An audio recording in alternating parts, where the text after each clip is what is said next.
कदम नहीं चल सकते वो सनातन धर्म की रक्षा कैसे करेंगे? जो सरकार द्वारा बनाए गए नियमों में सहयोग नहीं कर सकते वो सनातन धर्म को आगे कैसे बढ़ाएंगे? हम बात कर रहे हैं शंकराचार्य जी के बयानों की।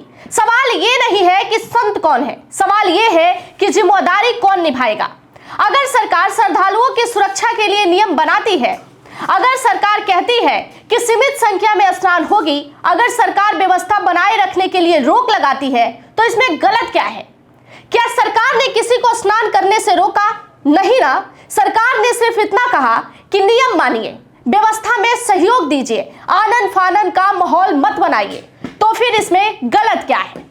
आज यूपी के अंदर पूरे 10 दिनों से एक ही खबर चल रही है। शंकराचार्य को स्नान करने से रोका गया, शंकराचार्य के साथ दुर्व्यवहार किया गया, शंकराचार्य ने बीजेपी के खिलाफ बोल दिया इसलिए उनके साथ दुर्व्यवहार किया जा रहा है। जबकि यूपी के अंदर और भी कई मुद्दे हैं, लेकिन आज 10 दिनों से सिर्फ और सिर्फ एक ही खबर चल रहा है, शंकराचार्य शंकराचार्य। खबर है 18 जनवरी मौनी अमावस्या के दिन, जब शंकराचार्य इलाहाबाद में स्नान करने पहुंचते हैं अपने पालकी और दलबल के साथ। लेकिन उसी समय प्रशासन उनसे कहती है कि आगे स्नान करने अगर आपको जाना है तो आप अपने पालकी को यहीं रोक दीजिए, क्योंकि भीड़ बढ़ जाएगा और यहाँ श्रद्धालुओं को दिक्कत होगा।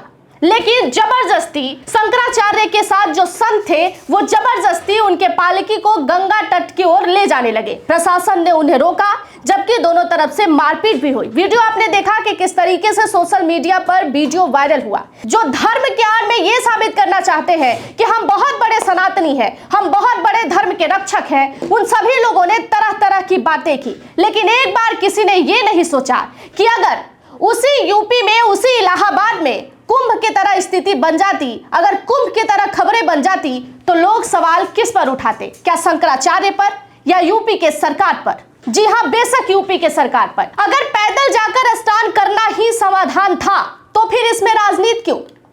शंकराचार्य जी को इन सभी बातों में पड़ने की जरूरत क्या थी? धर्म का काम है मार्ग दिखाना, ना कि हर फैसले को राजनीति से रंग देना।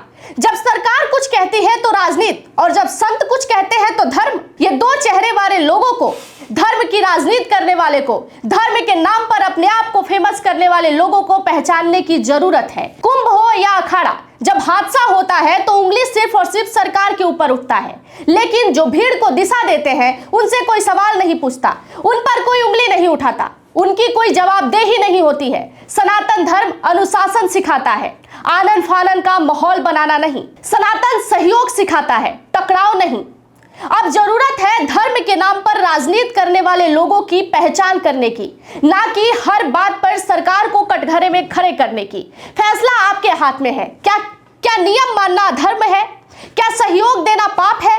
अगर शंकराचार्य पैदल जाके स्नान कर लेते तो उनका अपमान हो जाता, उनके साथ सरकार दोहरी नीति कर देती, जबकि समाधान था कि शंकराचार्य पैदल जाके स्नान कर सकते थे। लेकिन फिर भी शंकराचार्य ने योगी आदित्यनाथ को लेकर तमाम तरह के बयान दिए, जिस बयान से सियासत गर्म हो गई और तमाम न्यूज चैनल्स पर सिर्फ और सिर्फ एक ही खबर चलने लगा कि शंकराचार्य को स्नान नहीं करने दिया गया, शंकराचार्य के साथ यूपी के इलाहाबाद में दुर्व्यवहार किया गया। सबसे पहले आप उन्हें सुनिए कि शंकराचार्य ने क्या क्या बयान दिया है।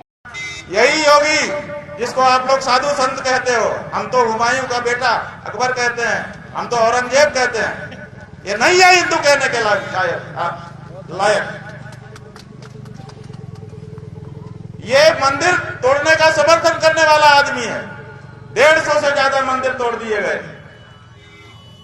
एक शब्द नहीं निकला इसके मुंह से, इसलिए कि इसकी मुख्यमंत्री की गद्दी ना चली जाए। मुख्यमंत्री की गद्दी को महत्वपूर्ण समझने वाला पौराणिक मूर्तियों के सामने क्या हिंदू हो सकता है? वो सत्ता लुलूप है, वो हिंदू नहीं है।